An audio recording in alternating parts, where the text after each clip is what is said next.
الحمد لله حمدا كثيرا أولا وآخرا، والصلاة والسلام على حبيبه دائما وسرمدا. أما بعد، فأعوذ بالله من الشيطان الرجيم. بسم الله الرحمن الرحيم. وإذا حييتم بتحية فحيوا بأحسن منها أو ردوها إن الله كان على كل شيء حسيبا.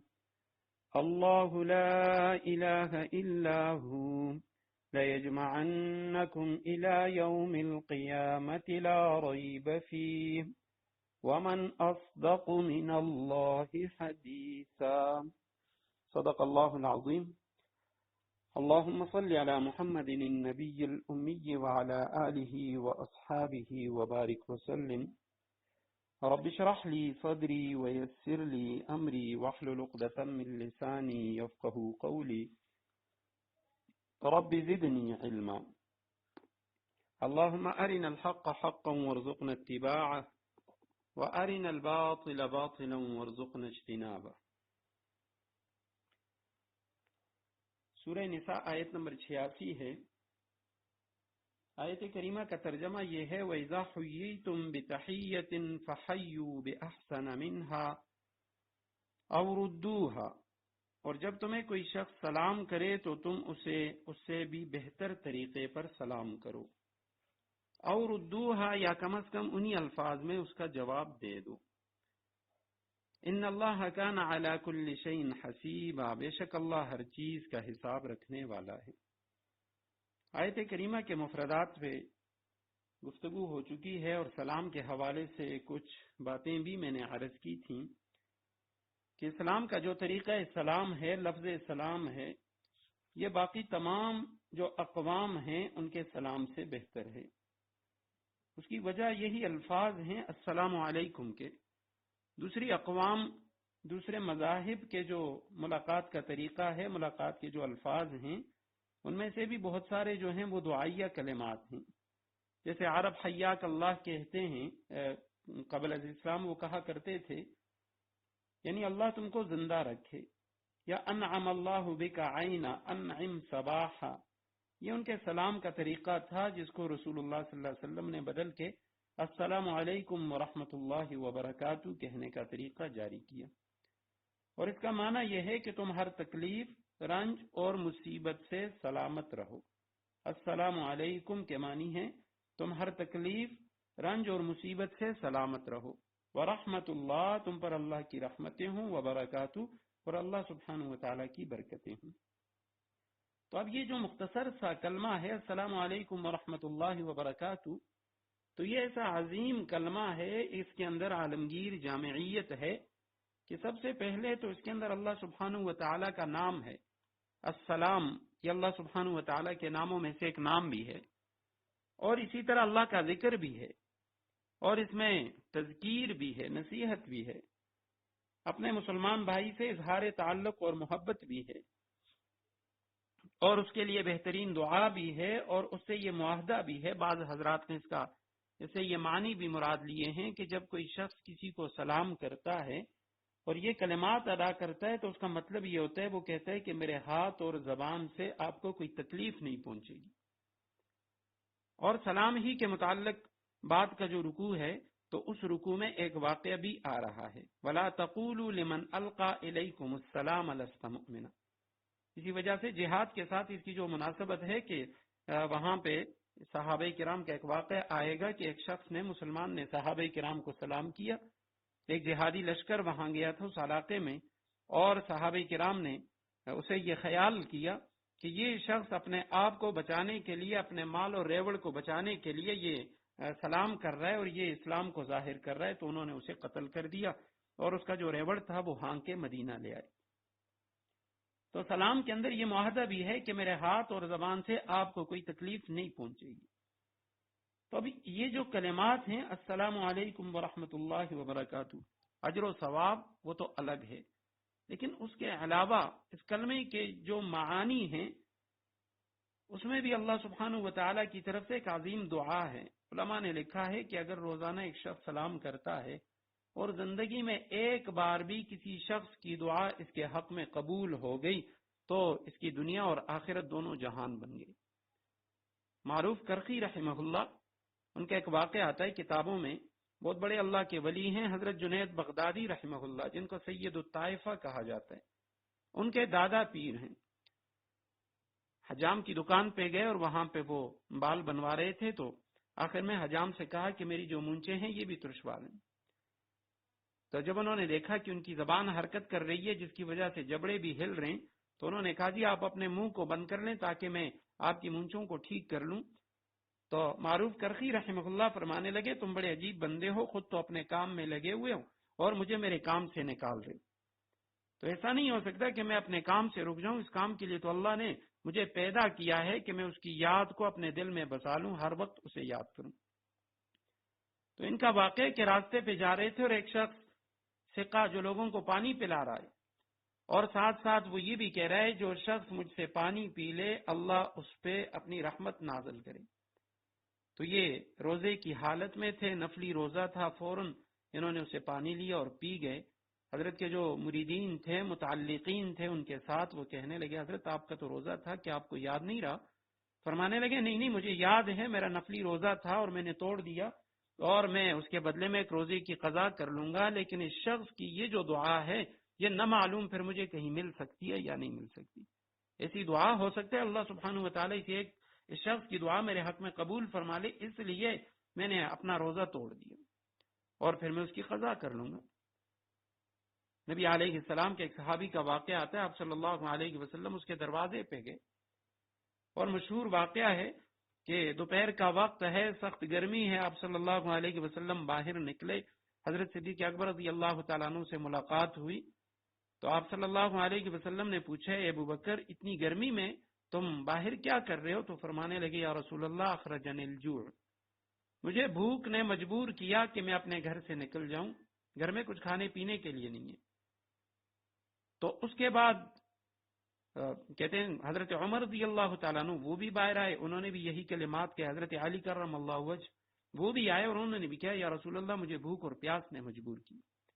آپ صلی اللہ علیہ وسلم ان صحابہ کرام کو لے کر حضرت سعد رضی اللہ تعالیٰ عنہ کے گھر گئے، تو وہاں آپ صلی اللہ علیہ وسلم نے جب سلام کیا تو اندر سے کوئی جواب نہ آیا، دوبارہ سلام کیا پھر جواب نہ آیا، تیسری بار سلام کیا جواب نہ آیا۔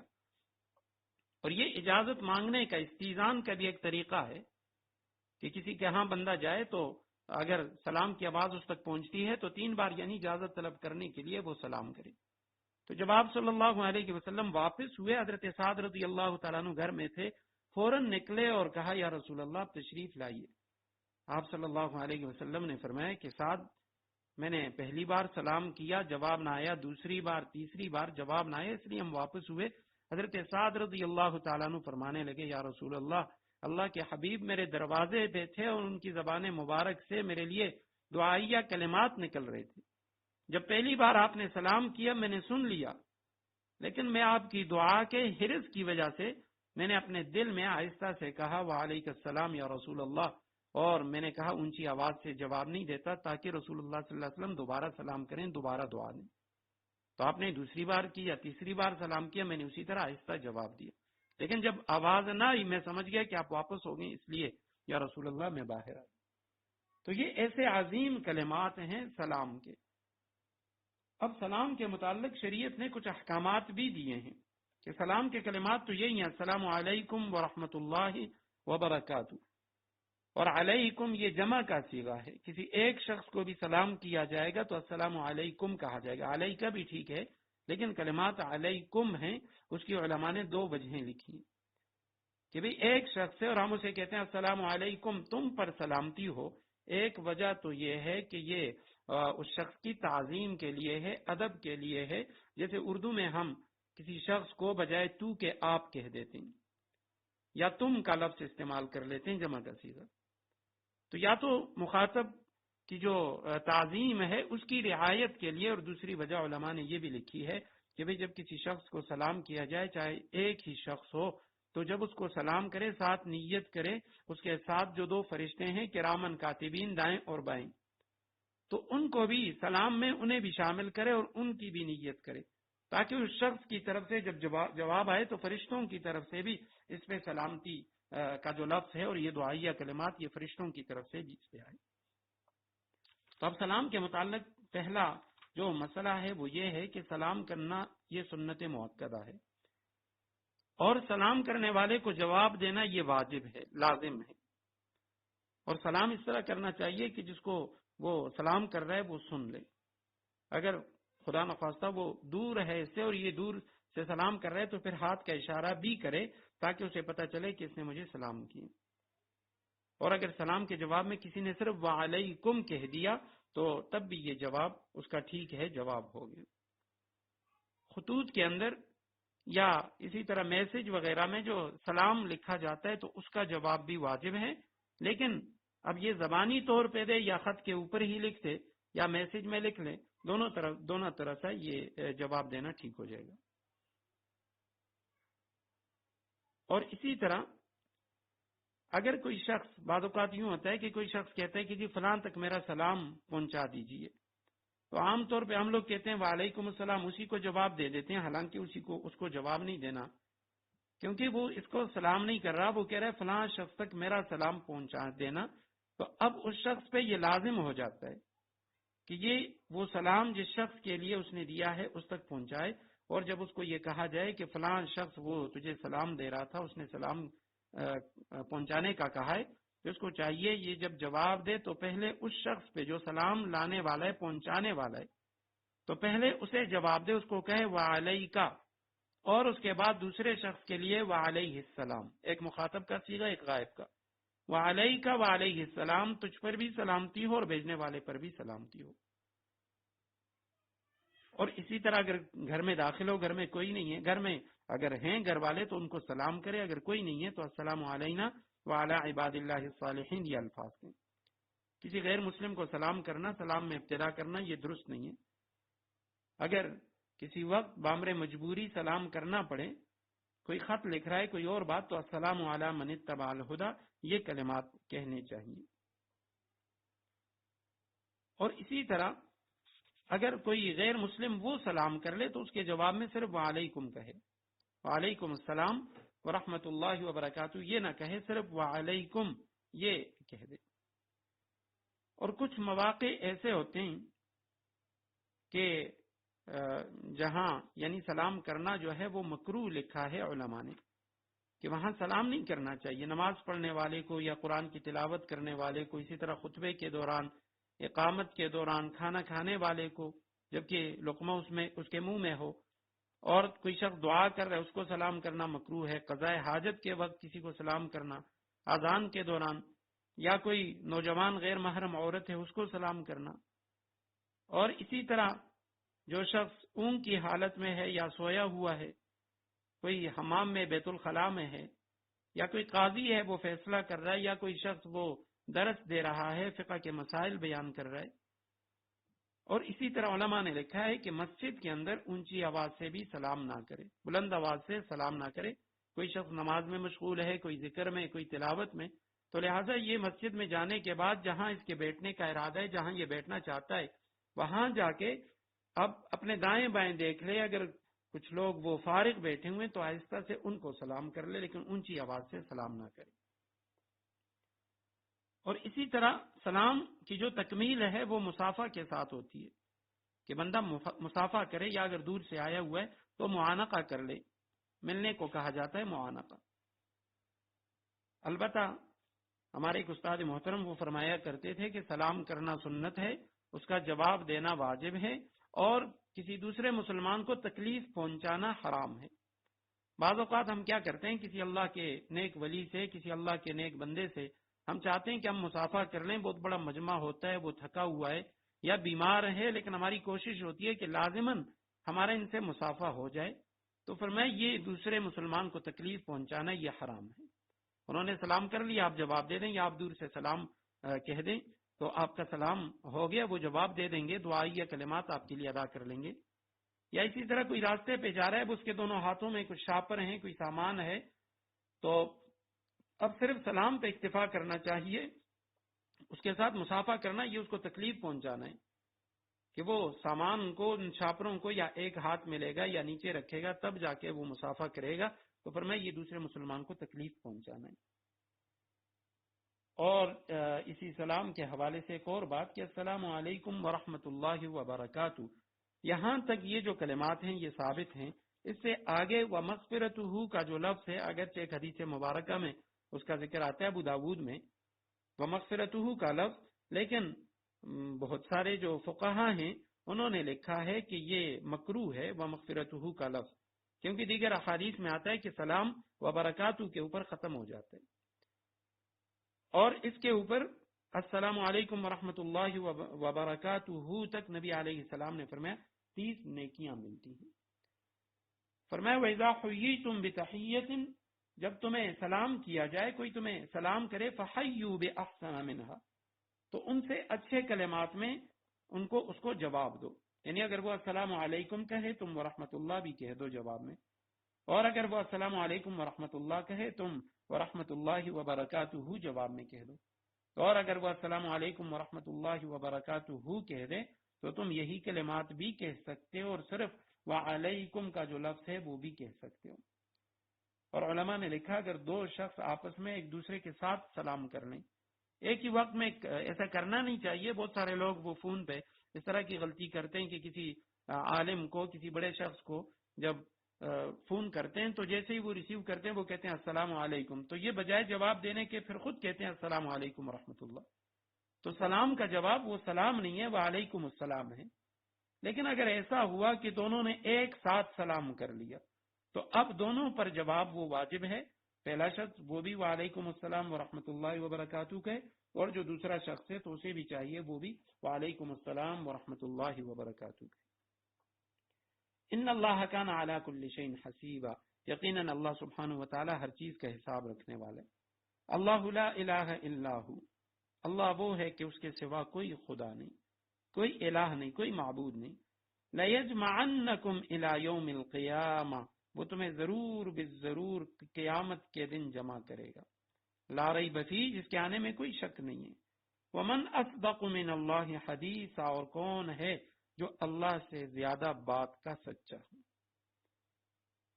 لَيَجْمَعَنَّكُمْ إِلَى يَوْمِ الْقِيَامَةِ، یہاں الافی کے معنی میں، یعنی اللہ تمہیں ضرور جمع کرے گا الی یوم القیامہ، قیامت کے دن میں، فی یوم القیامہ، لا ریب فی، جس میں کوئی شک نہیں، جس کے آنے میں کوئی شک نہیں۔ ومن اصدق، یہ افعل التفضیل کا صیغہ ہے، کون ہے زیادہ سچ بولنے والا، زیادہ سچا، من اللہ، اللہ سے، حدیثاً، بات میں، اللہ سے زیادہ بات میں کون سچ ہے؟ یعنی اللہ سبحانہ و تعالیٰ نے جب فرما دیا کہ قیامت کے دن وہ تم سب کو جمع کرے گا اور تمہیں تمہاری نیکیوں کا بدلہ دے گا یا برائیوں پہ سزا دے گا، تو اللہ سے زیادہ سچا کوئی نہیں ہے۔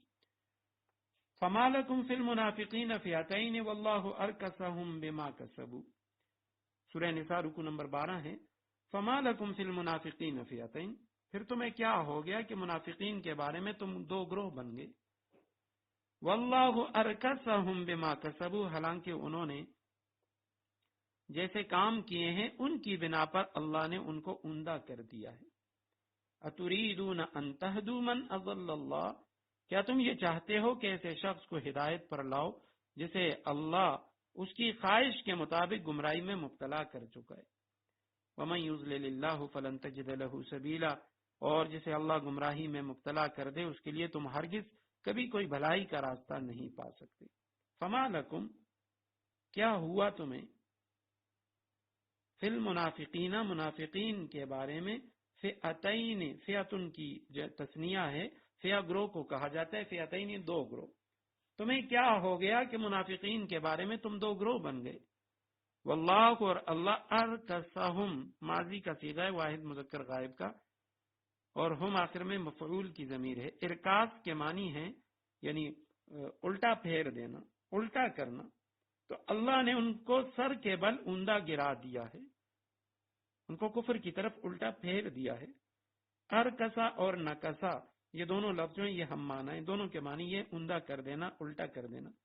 تو اللہ سبحانہ و تعالی نے ان کو عمدہ کر دیا ہے، بما کسبوا، انہوں نے جیسے کام کیے ان کاموں کی وجہ سے، ان کے اپنے کسب کی وجہ سے۔ اتریدون، کیا تم چاہتے ہو، حمزہ استفہام کا ہے، ان تہدو کہ تم ہدایت پر لاؤ، من اضل اللہ، اس شخص کو جس کو اللہ نے گمراہی میں مبتلا کر دیا، یعنی اس کی خواہش کے مطابق خود وہ گمراہی کو پسند کرتا تھا اور وہ گمراہی کو چاہتا تھا، تو اللہ نے اسی راستے پہ اس کو چھوڑ دیا۔ اب جس کو اللہ نے گمراہ کر دیا اور خود اس کی خواہش کے مطابق وہ گمراہی میں مبتلا ہو چکا ہے، تو کیا تم یہ چاہتے ہو کہ تم اس کو ہدایت پر لے آؤ گے؟ وَمَن يُضْلِلِ اللَّهُ، اور جسے اللہ گمراہی میں مبتلا کر دے، فَلَن تَجِدَ لَهُ سَبِيلًا، اس کے لیے تم ہرگز کبھی کوئی بھلائی کا راستہ نہیں پا سکتے۔ تو یہاں سے ان آیات میں یہ جو رکوع ہے، اس رکوع کے اندر 4 قسم کے منافقین کا تذکرہ ہے، اور ان میں سے ہر قسم ان کا الگ الگ حکم بیان ہوگا۔ یہ جو آیت کریمہ ہے، آیت نمبر 88، اس میں منافقین کی پہلی قسم کا ذکر ہے، اور یہ مکہ کے کچھ لوگ تھے جو مدینہ منورہ آ گئے اور ظاہری طور پہ مسلمان ہو گئے، پھر کچھ عرصے بعد تجارت کے بہانے یہ مکہ مکرمہ واپس چلے گئے، انہوں نے مکہ جانے کی اجازت لی اور پھر واپس نہ آئے۔ تو ان کے بارے میں بعض مسلمانوں نے کہا کہ یہ سچے پکے مسلمان ہیں، بعد نے کہا نہیں، یہ منافقین تھے، منافق تھے، وہ مکہ چلے گئے، اس وقت چونکہ فتح مکہ سے پہلے ہجرت فرض تھی اور انہوں نے ہجرت نہ کی، واپس اپنے لوگوں میں چلے گئے۔ اب قدرت کے باوجود ہجرت نہ کرنے کی وجہ سے وہ لوگ دین سے خارج ہوئے، کیونکہ اس وقت ہجرت وہ ایمان کا لازمی جز تھا، تو لہذا قرآن نے کہا کہ اب اختلاف رائے کی کوئی گنجائش باقی نہیں رہی، تو لہذا تم ان کے بارے میں 2 فریق نہ بنو کہ یہ مسلمان ہیں یا کافر۔ صحیح بخاری میں ایک حدیث ہے اور اس میں کچھ لوگوں کا ذکر آتا ہے، بلکہ اس میں ان لوگوں کے حوالے سے اس آیت کریمہ کا شان نزول لکھا ہے کہ غزوہ احد میں جو منافقین آپ صلی اللہ علیہ وسلم کے ساتھ شروع میں شامل ہو گئے اور مدینہ سے کچھ دور جا کر واپس آ گئے کہ ہماری بات نہیں مانی گئی، ہماری رائے نہیں لی گئی، لہٰذا ہم اس جنگ میں شریک نہیں ہوں گے، تو فرمایا ان لوگوں کے بارے میں، عبداللہ ابن ابی اور اس کے ساتھ جو باقی منافقین تھے، ان کے بارے میں یہ آیت کریمہ نازل ہوئی۔ تو تمہیں کیا ہو گیا کہ منافقین کے بارے میں تم 2 گروہ بن گئے ہو؟ کچھ کہہ رہے ہیں کہ مسلمان ہیں یہ مخلص مسلمان، اور کچھ کہتے ہیں یہ منافق کافر ہیں۔ اللہ سبحانہ وتعالی فرماتے ہیں واللہ ارکسہم بما کسبوا، اللہ سبحانہ وتعالی نے ان کو عمدہ کر دیا ہے ان کے اپنے اعمال کی وجہ سے، اللہ نے ان کے ساتھ کوئی ظلم نہیں کیا۔ اب کیا تم یہ چاہتے ہو کہ تم انہیں راہ راست پہ لاؤ؟ ہدایت دو اس شخص کو، ہدایت پر لاؤ جسے اللہ نے گمراہ کر دیا ہے، اور جسے اللہ نے گمراہ کیا فلن تجد لہ سبیلا، اس کے لیے ہرگز تم کوئی بھلائی کا راستہ نہیں پاؤ گے۔ وَدُّوا لَوْ تَكْفُرُونَ كَمَا كَفَرُوا فَتَكُونُونَ سَوَاءً، یہ لوگ چاہتے یہ ہیں کہ جس طرح انہوں نے کفر کو اپنا لیا ہے اسی طرح تم بھی کافر بن کر سب برابر ہو جاؤ، فَتَكُونُونَ سَوَاءً فَلَا تَتَّخِذُوا مِنْهُمْ أَوْلِيَاءَ، لہذا اے مسلمانوں تم ان میں سے کسی کو اس وقت تک دوست نہ بناؤ جب تک حتیٰ یہاجروا فی سبیل اللہ، وہ اللہ کے راستے میں ہجرت نہ کر لیں۔ فَإِن تَوَلَّوْا، چنانچہ اگر وہ ہجرت سے اعراض کریں، فَخُذُوهُمْ، تو ان کو پکڑو، وَاقْتُلُوهُمْ، اور وَاقْتُلُوهُمْ حَيْثُ وَجَدْتُمُوهُمْ، جہاں بھی انہیں پاؤ انہیں قتل کر دو۔ وَلَا تَتَّخِذُوا مِنْهُمْ وَلِيًّا وَلَا نَصِيرًا، اور ان میں سے کسی کو نہ اپنا دوست بناؤ نہ مددگار بناؤ۔ ود یود، ودن کے معنی ہے چاہنا، ودود محبت کرنے والا، تو پسند کرنا، محبت کرنا، چاہنا، یہ اس کے معنی ہے۔ ودو جمع غائب کا صیغہ ہے، یہ کافر منافق چاہتے ہیں، لو تکفرون، کہ تم بھی کفر کو اپنا لو، کما کفرو، جس طرح وہ کافر بن چکے انہوں نے کفر کو اپنا لیا، فتکونون سوا، پھر تم سب برابر ہو جاؤ گے۔ فلا تتخذوا منهم اولیاء، تم نہ بناؤ، نہیں کا صیغہ ہے، ان منافقین کو اولیاء، ولی کی جمع دوست، حتی یہاجروا، یہاں تک کہ یہ ہجرت کریں اللہ کے راستے میں، جب تک انہوں نے مکہ سے ہجرت نہیں کی تب تک تم ان کو اپنا دوست نہ بناؤ۔ فَإِن تَوَلَّوْا، پس اگر انہوں نے اعراض کیا، فَخُذُوهُمْ، جمع کا صیغہ ہے امر کا، خود سے خذو، پکڑو ان کو، وَاقْتُلُوهُمْ، قتل کرو ان کو، حَيْثُ وَجَدْتُمُوهُمْ، جہاں بھی تم انہیں پاؤ، وَلَا تَتَّخِذُوا، اور مت بناؤ، منہم، ان میں سے کسی کو، وَلِيًّا، دوست، وَلَا نَصِيرًا، اور نہ مددگار۔ تو آیت کریمہ میں فرمایا کہ کفار یہ چاہتے ہیں، اور ہر دور میں جس طرح اس دور کے منافقین کفار وہ یہ چاہ رہے تھے کہ صحابہ کرام الیاذ باللہ مرتد ہو جائیں، واپس آ جائیں کفر کی طرف. اسی طرح آج کے دور کے کافر وہ بھی یہ چاہتے ہیں. یہاں سورہ نساء کی آیت کریمہ آیت نمبر 89 میں اور اسی طرح سورہ بقرہ میں ہم پڑھ چکے ہیں کہ وَلَن تَرْضَىٰ عَنْكَ الْيَهُودُ وَلَا النَّصَارَىٰ حَتَّىٰ تَتَّبِعَ مِلَّتَهُمْ، یہ تم سے راضی نہیں ہوں گے جب تک تم ان کے ملت کی پیروی نہ کرو.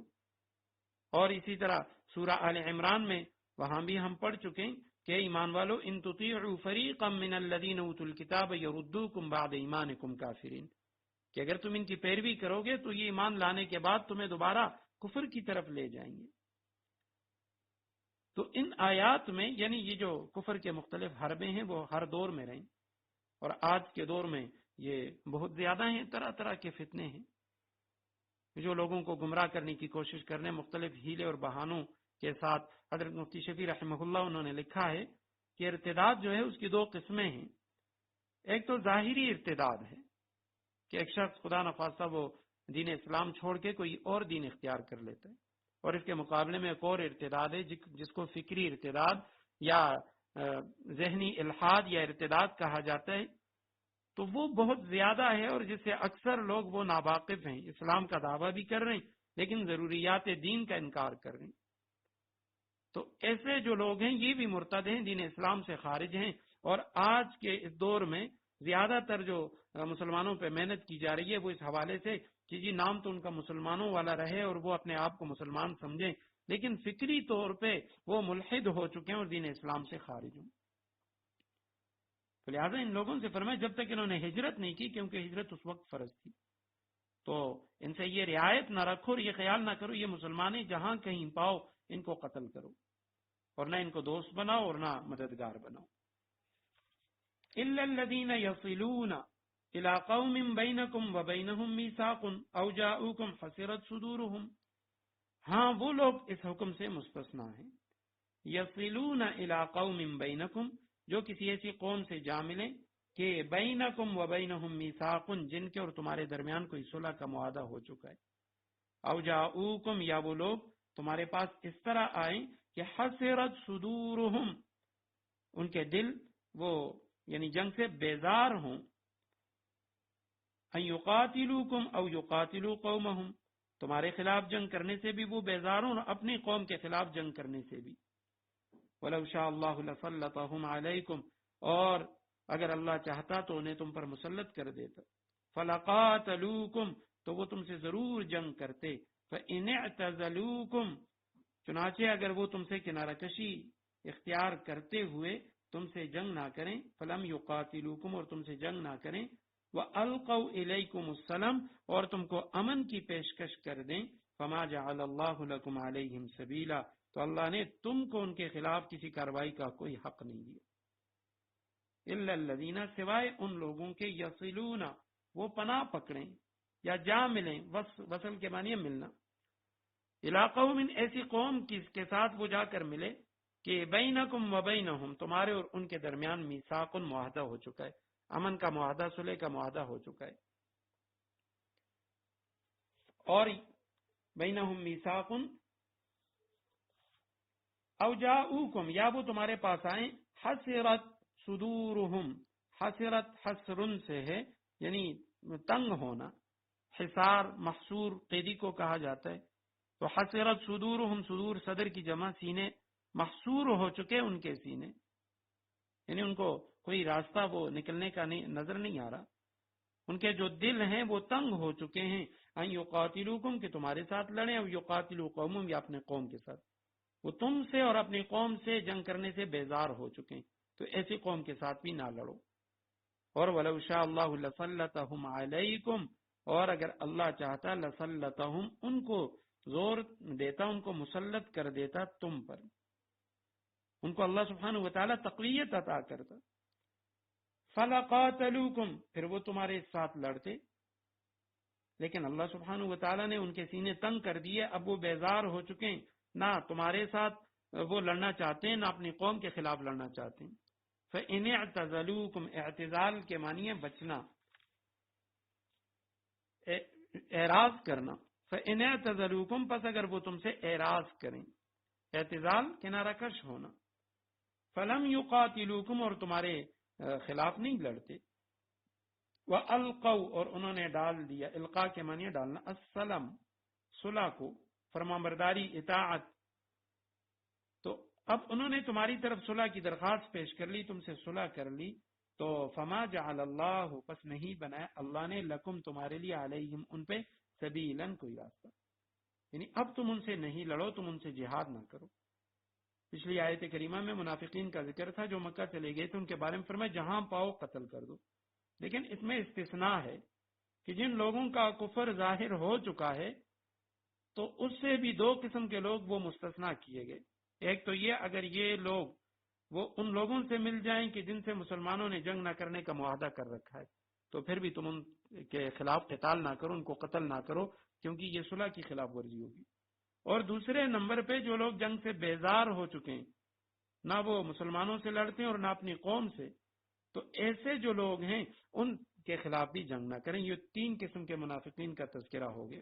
پہلی قسم وہ والی کہ جو مکہ چلے گئے تھے، ان کے خلاف تو حکم تھا کہ ان کو پکڑو اور قتل کرو. دوسرے معاہدین جن کے ساتھ آپ نے صلح کی اس قوم سے ملنے والے. اور تیسرے نمبر پہ جنگ سے بیزار لوگ.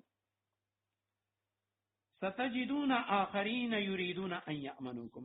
اب ایک اور قوم کا ذکر ہے کہ منافقین میں سے کچھ دوسرے لوگ تمہیں ایسے بھی ملیں گے، یریدون ان یأمنوکم، جو یہ چاہتے ہیں وہ تم سے بھی محفوظ رہیں، وَيَأْمَنُوا قَوْمَهُمْ، اور اپنی قوم سے بھی.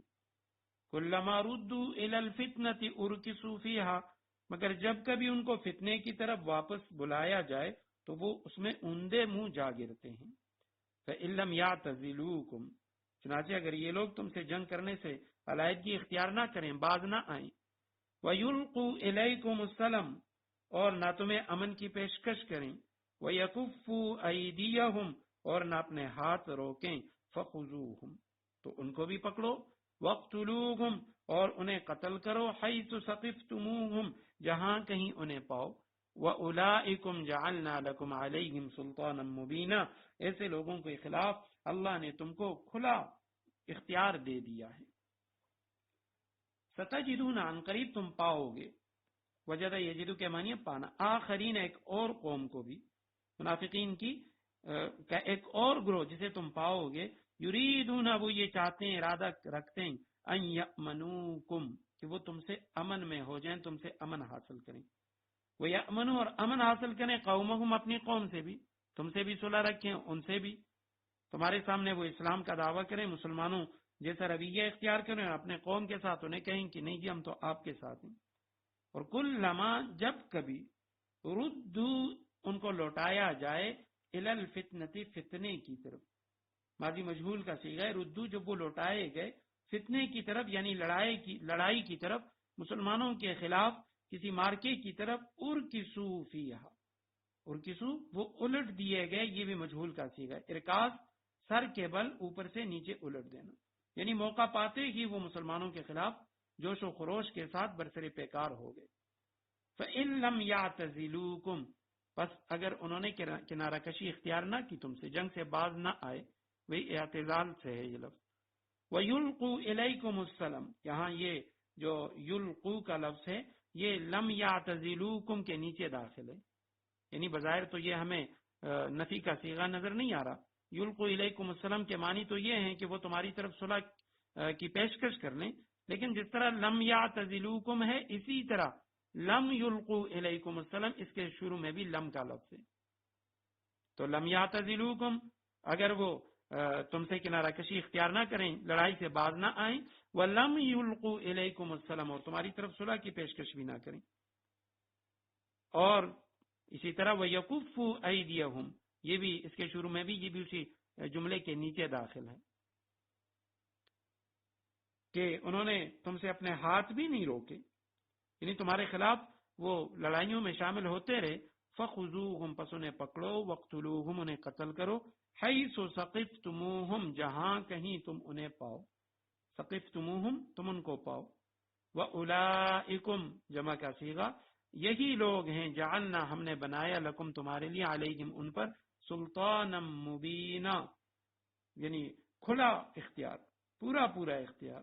سلطان کا لفظ اردو میں ہم بادشاہ کے لیے، حکمران کے لیے استعمال کرتے ہیں، لیکن عربی میں سلطان کا لفظ ہمیشہ یہ دلیل و حجت کا معنی دیتا ہے. حضرت عکرمہ رضی اللہ تعالیٰ عنہ ان کا قول ہے، وہ فرماتے ہیں پورے کتاب اللہ میں، کلام اللہ میں جہاں کہیں سلطان کا لفظ آئے تو اسے مراد حجت ہے، دلیل ہے. اور بادشاہ کے لیے قرآن میں ملوک کا لفظ آتا ہے، ملک کا لفظ آتا ہے. تو یہ یہاں منافقین کی جو چوتھی قسم ہے اس کا ذکر ہے کہ بظاہر وہ جنگ سے بیزار لیکن منافقت سے کام لیتے ہیں اور مسلمانوں کے خلاف ہر طرح کی سازش میں یہ بے دھڑک شریک ہو جاتے ہیں. تو ان کے بارے میں حکم یہ ہے کہ ان کو جہاں کہیں پاؤ ان کو بھی قتل کرو. تو دو منافقین کے گروہ ایسے تھے جن سے قتال کا حکم دیا گیا، اور دو گروہ ایسے ہیں جن کو اس سے مستثنا قرار دیا گیا کہ ان سے آپ نہ لڑیں. وما كان لمؤمن ان يقتل مؤمنا الا خطأ. اب چونکہ قتال ہی کا ذکر ہے، جہاد ہی کا ذکر ہے، تو اس میں بعض اوقات ایسا ہو جاتا ہے کہ کسی مسلمان کے ہاتھ سے کوئی مسلمان غلطی سے خطأً قتل ہو جاتا ہے. تو اب اس کا ذکر ہے کہ کسی مسلمان کا یہ کام نہیں ہے ان یقتل مؤمنا کہ وہ کسی دوسرے مسلمان کو قتل کرے، الا خطأ الا یہ کہ غلطی سے ایسا ہو جائے. ومن قتل مؤمنا اور جو شخص کسی مسلمان کو قتل کر لے خطأً غلطی سے، فتحریر رقبۃ مؤمنہ تو اس پر فرض ہے کہ وہ ایک مسلمان غلام آزاد کرے. ودیۃ مسلمۃ الی اہلہ اور دیت یعنی خون بہا وہ مقتول کے وارثوں کو پہنچائے. الا ان یصدقوا الا یہ کہ وہ معاف کر دیں. فإن كان من قوم پس اگر وہ مقتول من قوم ایسی قوم سے ہے عدو لکم جو تمہارے دشمن ہے، یعنی مقتول کسی ایسی قوم سے تعلق رکھتا ہے جو تمہاری دشمن ہے، اور وہو مؤمن مقتول جو ہے وہ خود مسلمان ہے، فتحریر رقبۃ مؤمنہ تو بس ایک مسلمان غلام کو آزاد کرنا فرض ہے.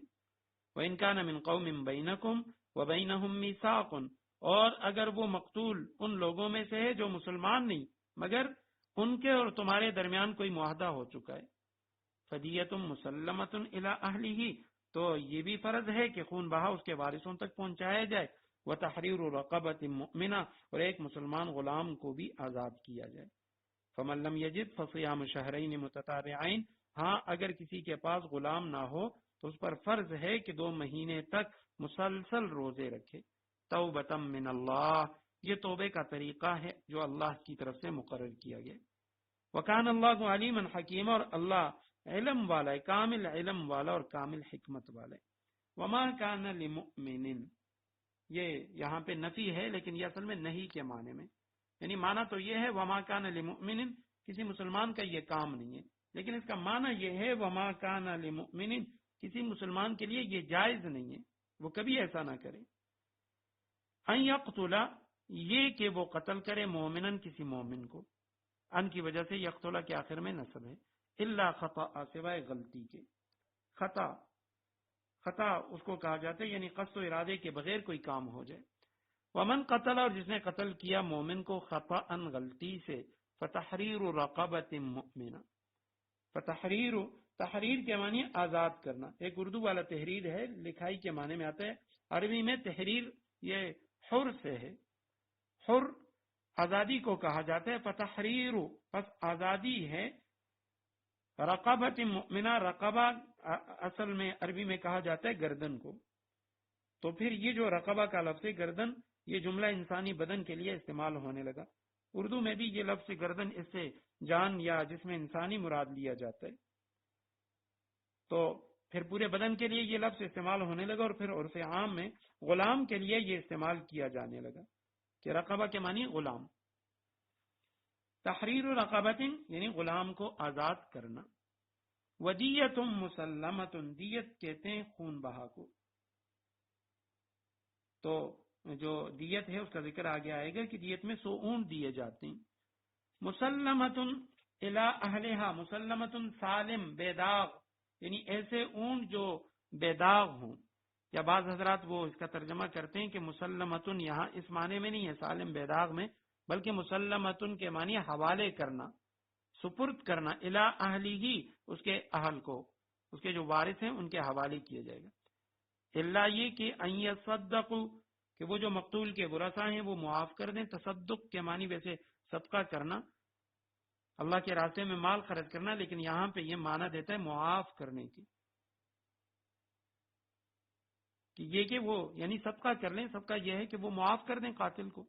فَإِن كَانَ پس اگر ہو وہ مقتول من قوم ایسی قوم سے عدو لکم جو تمہارے عدو ہیں، دشمن ہیں، وَهُوَ مُؤْمِنٌ اور وہ مقتول خود مومن ہے.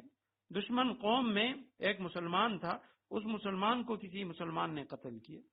فتحریر رقبۃ پس مؤمن غلام کی آزادی ہے، تحریر رقبۃ آزادی ہے غلام کی، مومنۃ مومن.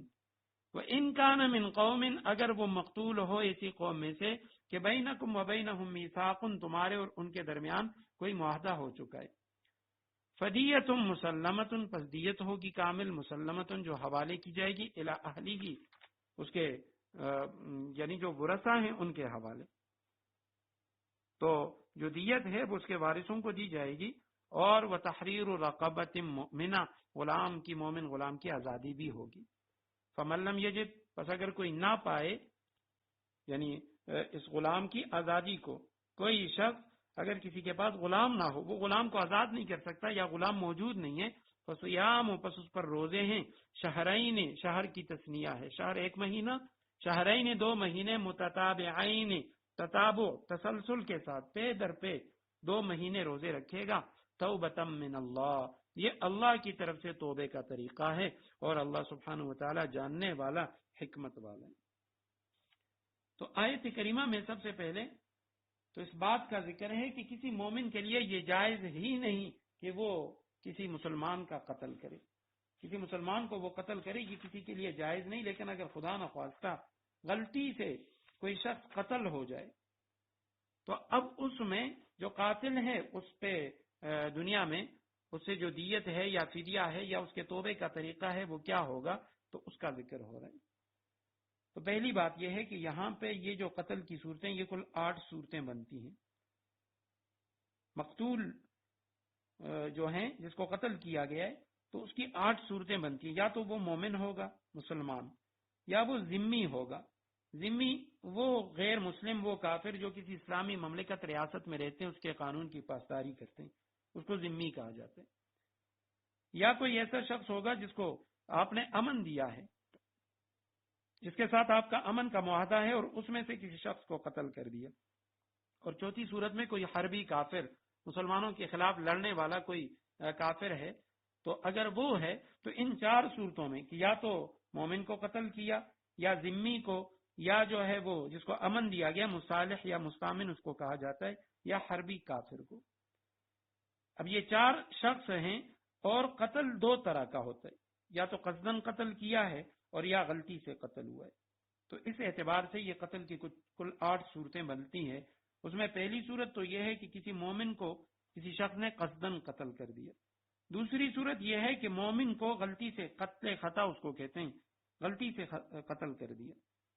تیسری صورت یہ ہے کہ جو ذمی ہے، مسلمانوں کے ملک میں کوئی کافر رہ رہا ہے، قانون کی پاسداری کرتا ہے، اس کو قصدن قتل کر دیا.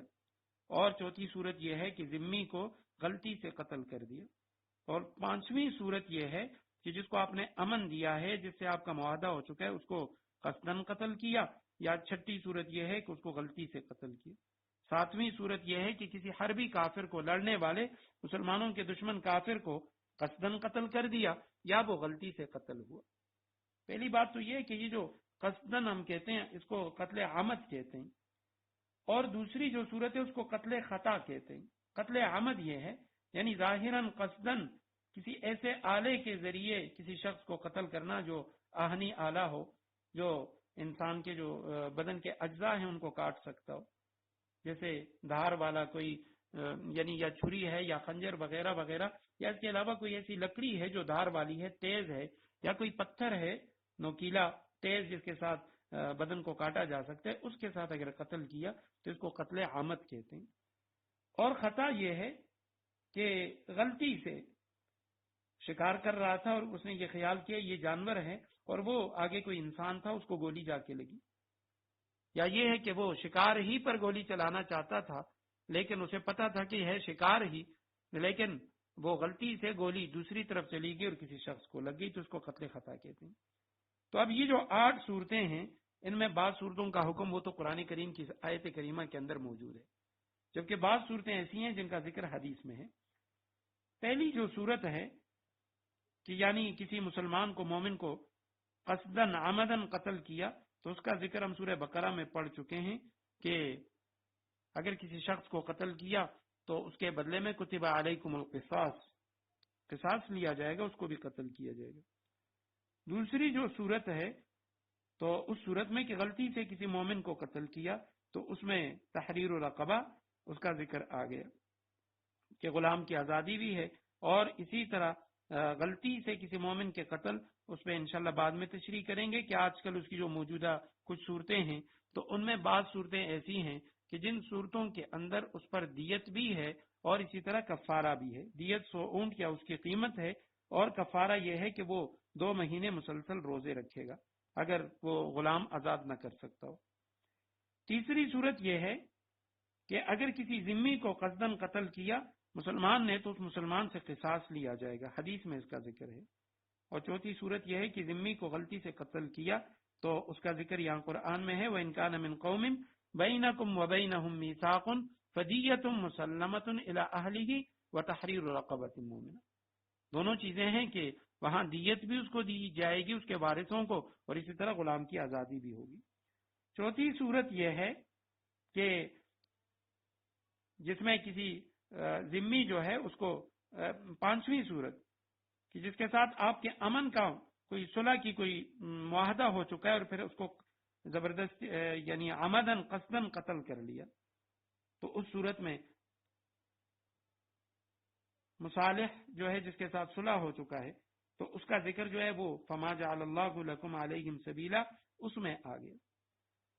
اور جو چھٹی صورت ہے جس میں یہ فرمایا کہ مصالح جو ہے کسی کے ساتھ صلح کا معاہدہ ہو چکا ہے اور غلطی سے اسے قتل کیا گیا، تو اس کا جو ذکر ہے وہ چوتھی صورت کے اندر داخل ہے۔ چھٹی صورت کا جو حکم ہے وہ چوتھی صورت میں داخل ہے کہ جس میں فرمایا کہ اگر کسی قوم کے ساتھ تمہارا معاہدہ ہو چکا ہے تو اس صورت میں تحریر رقبہ بھی ہے، غلام کی آزادی بھی ہے، اور اسی طرح دیت بھی دی جائے گی۔ اور آخری 2 صورتیں رہ جاتی ہیں کہ حربی کافر والی، ایسا کوئی مسلمانوں کا دشمن کافر ہے، اس کو قصدن قتل کیا جیسے جہاد میں کیا جاتا ہے، اس کی بھی اجازت ہے، اور اگر وہ غلطی سے قتل ہو جائے تو اس پر بھی کوئی مسلمان پہ کوئی دیت وغیرہ کچھ بھی نہیں ہے۔ آیت کریمہ کا ترجمہ ایک بار پھر کرتے ہیں، وَمَا كَانَ لِمُؤْمِنٍ أَن يَقْتُلَ مُؤْمِنًا إِلَّا خَطَأً۔ کسی مومن کا یہ کام نہیں کہ وہ کسی دوسرے مسلمان کو قتل کرے، الا خطأ، الا یہ کہ غلطی سے ایسا ہو جائے۔ ومن قتل مؤمنا خطأ، یہ پہلی صورت ہے کہ کسی نے دوسری صورت کہ مومن کو غلطی سے قتل کیا، قصدن قتل کیا تو اس میں تو قصاص لیا جائے گا، اس کو قتل کیا جائے گا اس کے بدلے میں۔ لیکن اگر غلطی سے قتل ہوا فتحریر رقبۃ مومنہ، تو اس صورت میں غلام کی آزادی بھی ہے، مومن غلام کی، ودیت مسلمۃ، اور دیت بھی ہوگی جو دی جائے گی الی اہلہ، مقتول کے وارثوں کو، الا ان یصدقوا، مگر یہ کہ مقتول کے وارث وہ معاف کر دیں۔ فإن كان من قوم عدو لكم وهو مومن، کہ کسی مومن نے مومن کو قتل کیا لیکن وہ مومن جو ہے وہ دشمن قوم کے ساتھ ہے، کسی دشمن قوم کا فرد ہے اور اس کو اس نے قتل کر دیا، تو فتحریر رقبۃ مومنہ، صرف ایک غلام کی آزادی ہے، اس میں دیت نہیں ہے۔ اس کی وجہ یہ ہے کہ کوئی بھی کافر وہ مسلمان کا وارث نہیں بن سکتا، تو چونکہ وہ کافر قوم کا فرد ہے مسلمان، تو اس کی جو دیت ہوگی وہ چونکہ کافروں کو ملے گی، اور شرن کافر وہ مسلمان کا وارث نہیں ہو سکتا، نہ مسلمان کافر کا، تو اس لیے اس صورت میں صرف غلام کی آزادی ہے اور اس میں کوئی دیت نہیں ہے۔ وَإِن كَانَ مِن قَوْمٍ بَيْنَكُمْ وَبَيْنَهُم مِّيثَاقٌ، کسی ایسی قوم کا فرد ہے کہ تمہارے اور ان کے درمیان صلح کا معاہدہ ہو چکا ہے، تو اس صورت میں دیت بھی ہے جو اس کے وارثوں کو دی جائے گی، وتحریر رقبۃ مومن، اور غلام کی آزادی بھی ہے۔ فَمَن لَّمْ يَجِدْ فَصِيَامُ شَهْرَيْنِ، پر جو شخص نہ پائے، یہاں پہ مراد نہ پانے سے غلام ہے، جس کو غلام نہ ملے، جس کے پاس غلام نہیں ہے، تو شہرین متتابعین، وہ 2 مہینے مسلسل روزے رکھے گا، توبۃ من اللہ، یہ اللہ کی طرف سے توبے کا طریقہ ہے، وکان اللہ علیما حکیما، اللہ علم والا ہے اور حکمت والا ہے۔ اب یہاں یہ غلام کے ناپانے کی صورت، یا یہ جو دیت دی جائے گی 100 اونٹ، یہ کون ادا کرے گا؟ آیا قاتل خود ادا کرے گا یا اس کے علاوہ کوئی اور ادا کرے گا؟ یا یہ جو مسلسل 2 مہینے روزوں کا ذکر ہے، تو انشاءاللہ آئندہ درس میں جو آج کل قتل کی مختلف صورتیں ہیں اور جدید اس کے حوالے سے جو مسائل ہیں یا جو ایکسیڈنٹ ہوتے ہیں اس حوالے سے کہ آیا یہ شرعی طور پہ قتل کی کون سی قسم ہے، تو انشاءاللہ آئندہ درس میں اس پہ گفتگو کریں گے۔ وآخر دعوانا ان الحمد للہ رب العالمین۔